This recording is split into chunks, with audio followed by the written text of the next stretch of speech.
Adobe Photoshop CS3 apmācības video, kā salabot fonu. Tātad mums šeit ir bilde, bildē ir redzami 4 cilvēki, un viņi stāv uz rozā papīra fona. Tā kā fons mums pilnībā nav aizpildījis visu kadru, mums ir divas iespējas, vai nu nogriezt lieko nost, vai arī salabot fonu. Tā kā izvēlēsimies otro variantu un salabosim šo te fonu, lai fons aizņem visu bildi, neizmantojot griešanas crop tool. Tātad sāksim ar to, kad paņemam bildi un ievelkam viņu jaunā slānī. Pēc tam izvēlamies iezīmēšanas instrumentu, kurš ir tā kā kvadrātiņš, taisnas stūrītis, vai kā viņš tur saucās, es nezinu.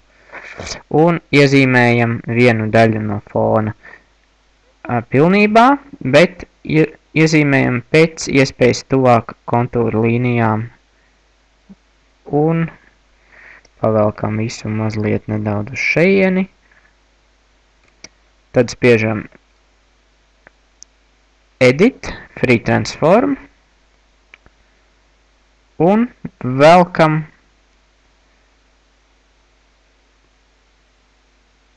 aiz mazā kvadrātiņa fonu.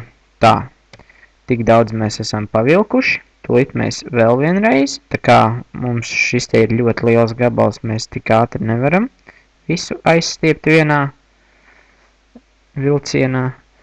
Tā iezīmējam pēc iespējas tuvāk, nospiežam atkal, Free Transform un aiz kvadrātiņa velkam. Gandrīz jau ir, viss pazudis, Enter, vēlreiz. Vēlreiz iezīmējam to pašu un pēc iespējas tuvāk. Tas noslēpums ir iezīmēt pēc iespējas tuvāk, lai mums būtu daudz lielāks laukums, ko stiept, jo ja mēs iezīmēsim ļoti mazu laukumu, kā piemēram šeit mums ir, tad būs grūtāk un daudz ilgāk. Tas viss prasīs. Tātad iezīmējam tagad šitanī pusē, pēc iespējas tuvāk, jo ja mēs iezīmēsim šeit, tad mēs stiepsim tikai šo te mazo daļiņu. Bet tā kā mēs iezīmējam pēc iespējas tuvāk, Ctrl+T, tas ir Free Transform, un velkam, kamēr mums tālāk mums ekrāns beidzās. Iezīmēsim vēlreiz.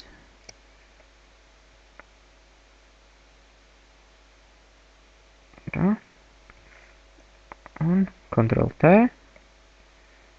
velkam, un ir, kamēr tālāk mēs vairs nevelkam, citādi mums tas fons var pārāk daudz sapikselēties, un tas mums galīgi nav vajadzīgs.